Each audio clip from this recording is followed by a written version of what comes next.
Why would a playful touch across the table end with my husband's attorney reading my private messages? How does one joke at dinner destroy a whole marriage faster than real cheating ever could? And when the laughter fades, who owns the truth?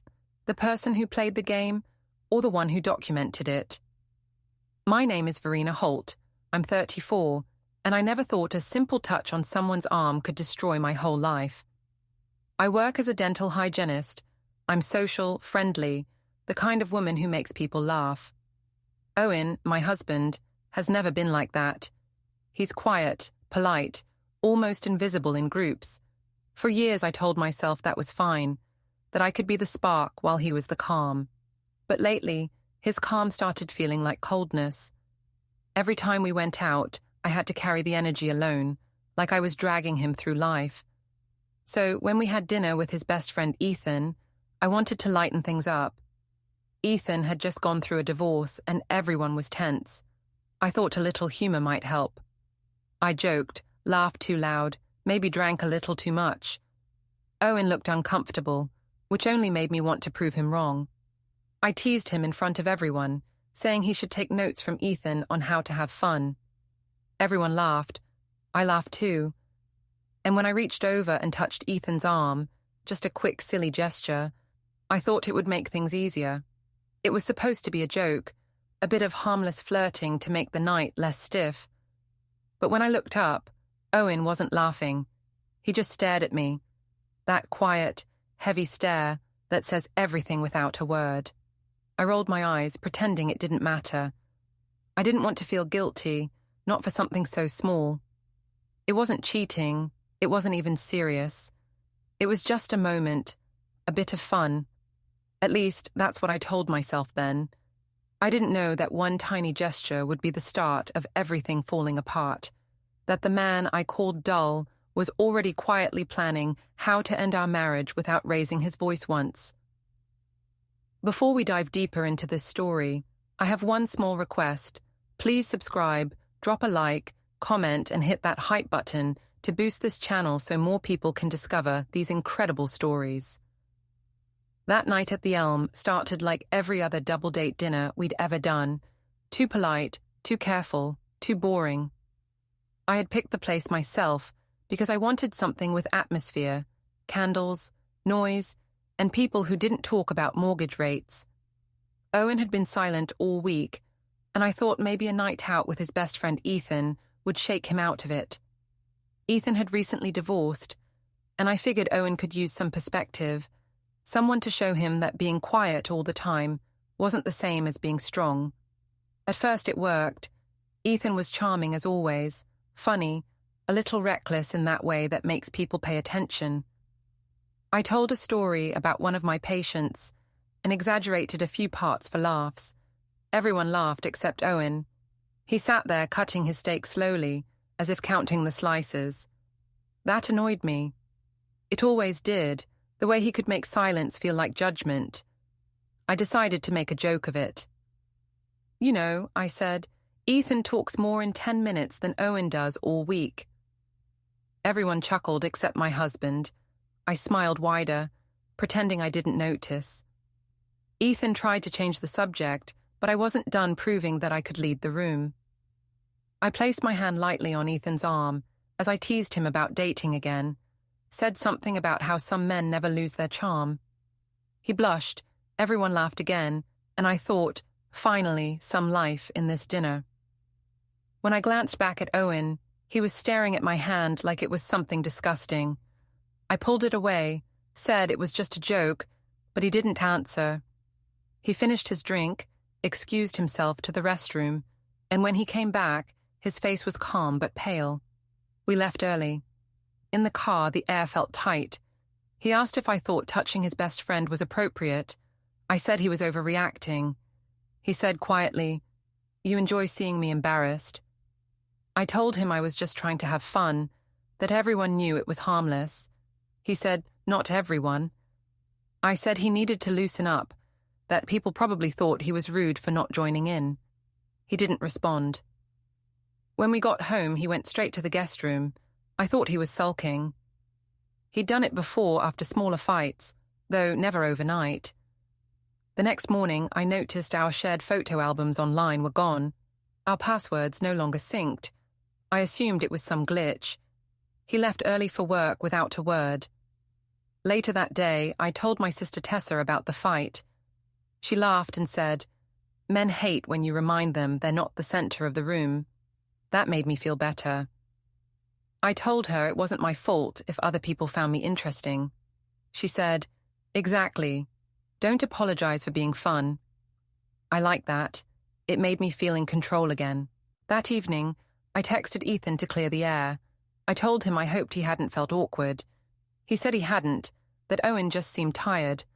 I replied with a joke about Owen being born tired. Ethan sent a laughing emoji and changed the subject. I thought that was the end of it. But when Owen got home, he didn't look at me. He sat at the table, scrolling through his phone. I asked if he wanted to talk. He said, "Not tonight." I said, "Fine, stay mad forever." He said, "I'm not mad. I'm just learning." Then he went upstairs.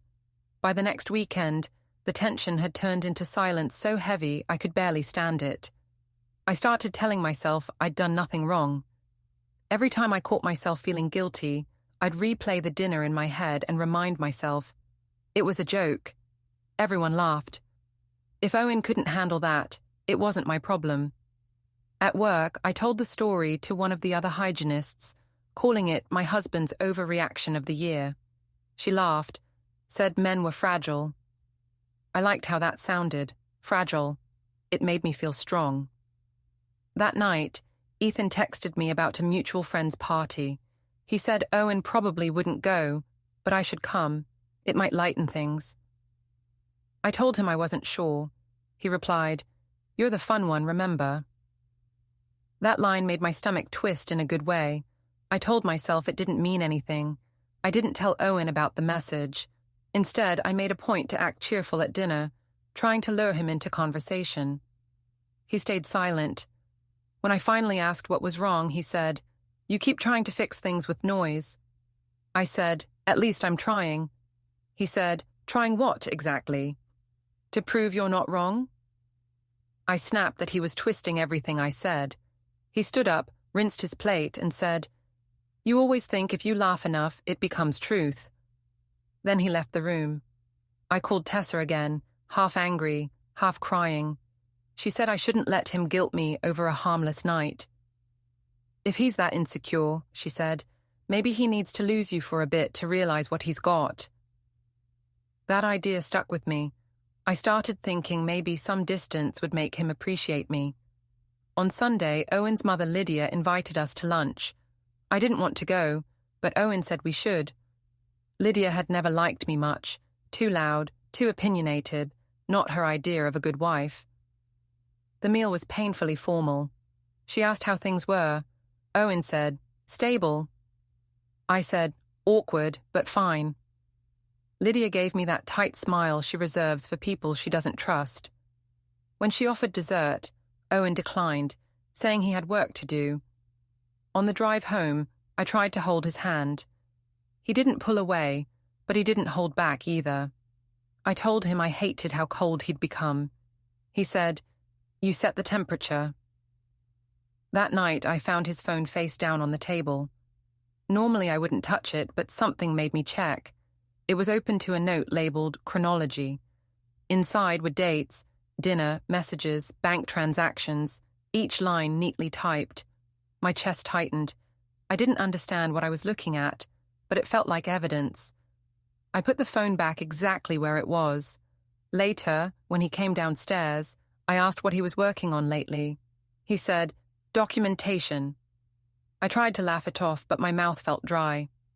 Before bed, I texted Ethan again, asking if he thought Owen was angry at him too. He said, "He's quiet, but he's not stupid." I didn't know what that meant. When I turned off the light that night, Owen was still in the guest room. The door was closed, but I could hear the faint sound of typing through the wall. It wasn't the sound of anger. It was the sound of planning. And though I didn't know it yet, the man I'd just called boring was building a case that would take my laughter, my house, and eventually my marriage. The next week, I decided to fix things by pretending nothing was wrong.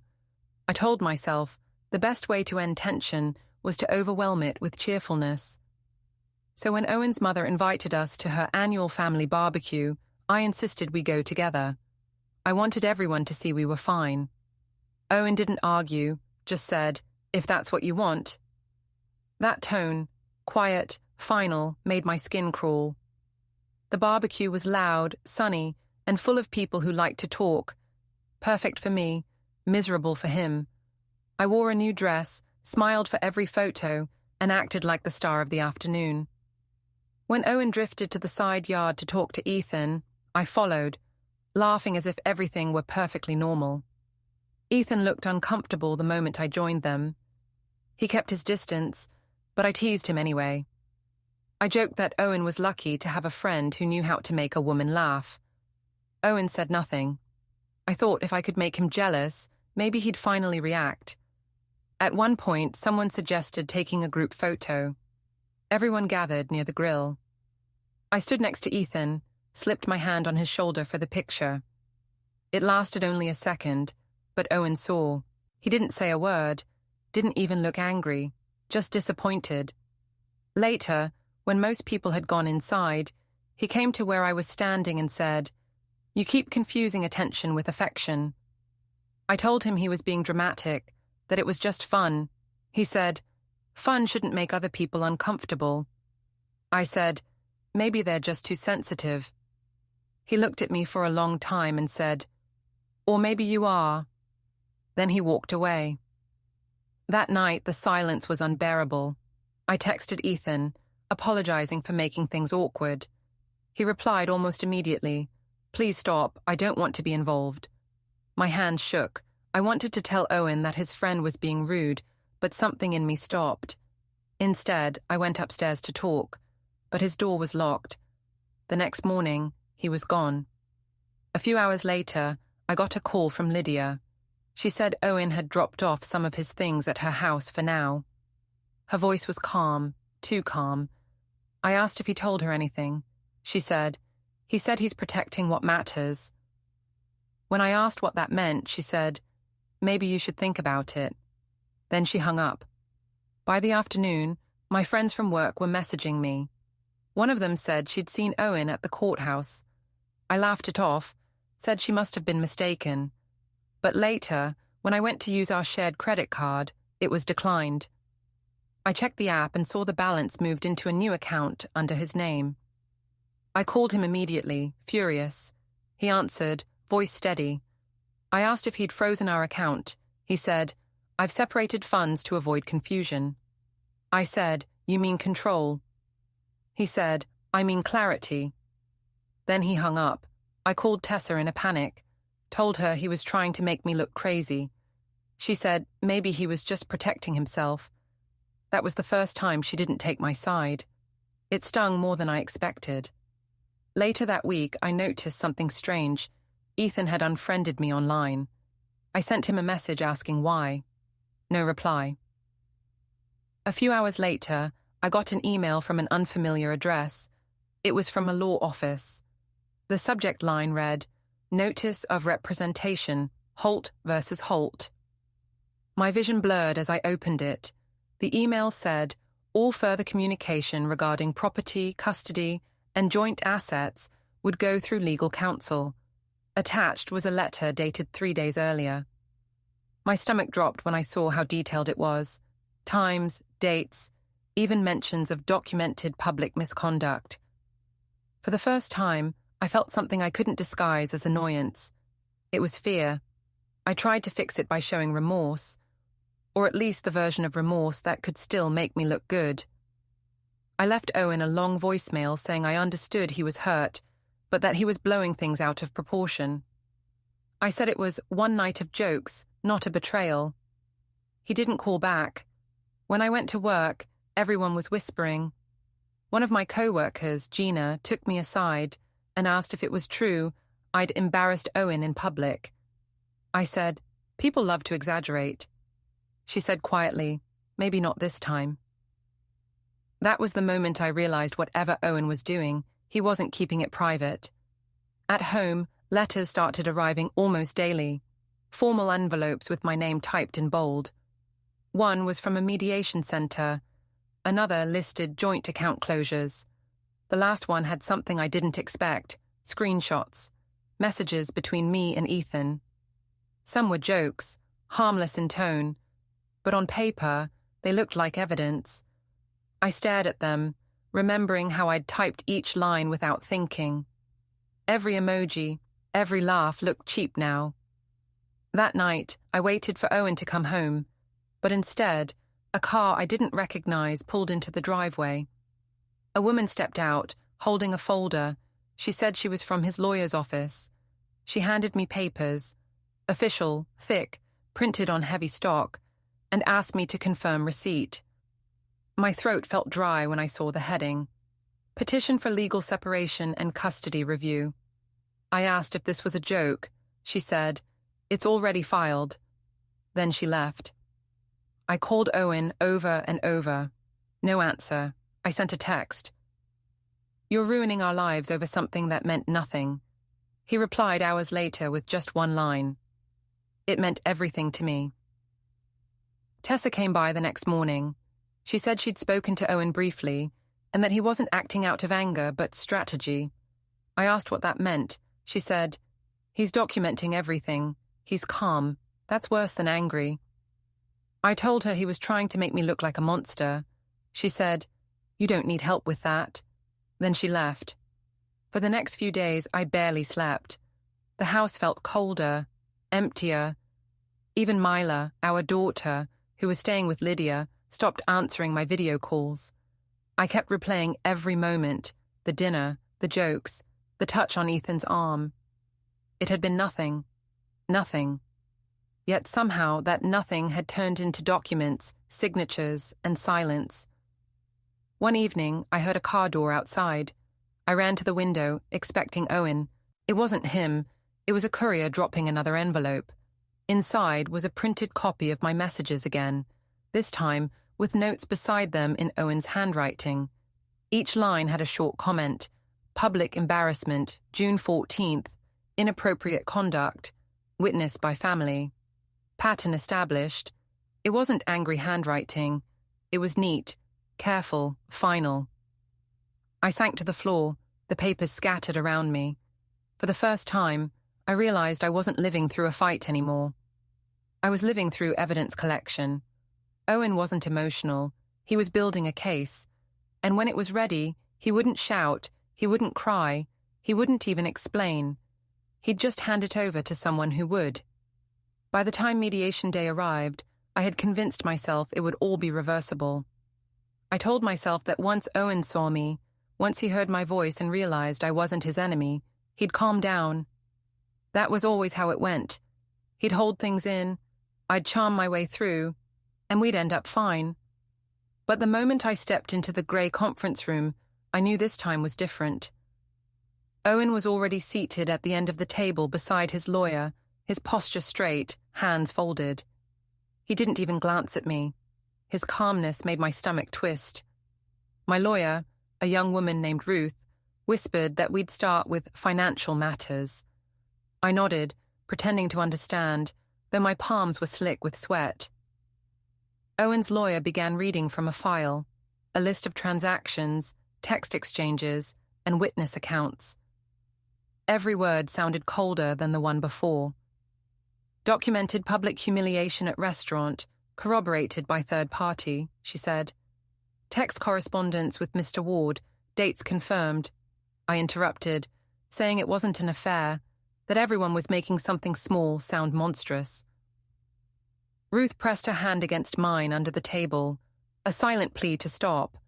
Then came the second folder. This one was labelled custody consideration, minor Verena Holt. My breath caught. Owen's lawyer explained that Owen was seeking primary custody, citing emotional instability on my part. I said that was absurd. She replied that there was patterned behaviour suggesting poor judgment and disregard for marital boundaries. I wanted to scream, but all I could do was stare at the neat stack of papers, each line like a knife. I turned to Owen. "You're taking my daughter because I made a joke," I whispered. He said, "You turn jokes into weapons." Ruth asked for a recess. We stepped into the hallway, and I asked if any of this could be stopped. She said, "He's prepared. There's not much to challenge. You need to focus on minimizing losses." The phrase made me dizzy. Losses. That's how people talk when something's already over. When the session ended, Owen packed up his papers while I sat frozen. I expected him to look at me, to offer some tiny sign of softness. He didn't. He handed me a pen that had rolled my way, nodded once and left. Outside, I saw Lydia waiting with Mila near the courthouse steps. My daughter looked smaller than I remembered. She waved shyly, then looked at Owen. He smiled down at her and opened the car door. I wanted to run over, to explain, to say this wasn't fair, but my legs didn't move. Lydia glanced at me, her expression unreadable, and then they were gone. That night, I wandered through the house, the one I was no longer sure I'd keep. His side of the closet was empty. The walls looked bare. I tried to call him once more. He answered but said nothing. I asked, "Is this really what you want?" He said, "No, it's what's necessary." Then he hung up. 2 nights later, I went back to the restaurant where it all began. I sat at the same table, alone this time. The waiter recognized me and asked if I'd like the usual. I said yes, even though I couldn't taste a thing. I kept staring at the spot across from me, remembering how Owen had looked that night, tired, quiet, already drifting away. When I left, it was raining. I walked home through the wet streets, the sound of cars hissing past. The porch light was on, but the locks had already been changed. I sat down on the step with a blanket around my shoulders. I told myself I wasn't going to cry. Crying would make him right, that I was emotional, unstable. Sometime after midnight, headlights swept across the driveway. A man got out holding an envelope. "Mrs. Holt?" he asked. I nodded. He handed it to me, said, "You've been served." Inside was the final decree, divorce and custody confirmation.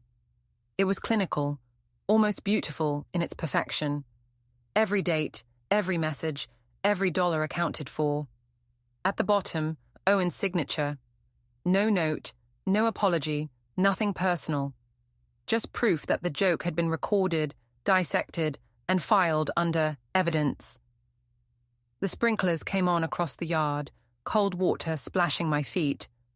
I didn't move. For the first time, I understood that he hadn't taken revenge out of anger. It wasn't spite. It was precision. He had waited, watched, and used the same calm I once mocked to end everything cleanly. My phone buzzed once. A message from Ethan. I heard about the papers. "I'm sorry." I deleted it without replying. Sorry didn't fix anything. Sorry didn't undo signatures. The sky began to lighten. Somewhere inside, I imagined Owen and Mila having breakfast, quiet, steady, safe. He'd always said silence was peace. Now he finally had it, and I was left outside, listening to the water fade, realizing that one harmless laugh had turned into a lifetime sentence, written not in anger, but in ink. Don't forget to hit like, subscribe, and turn on the bell so you don't miss the next story. Write in the comments from which city you are watching.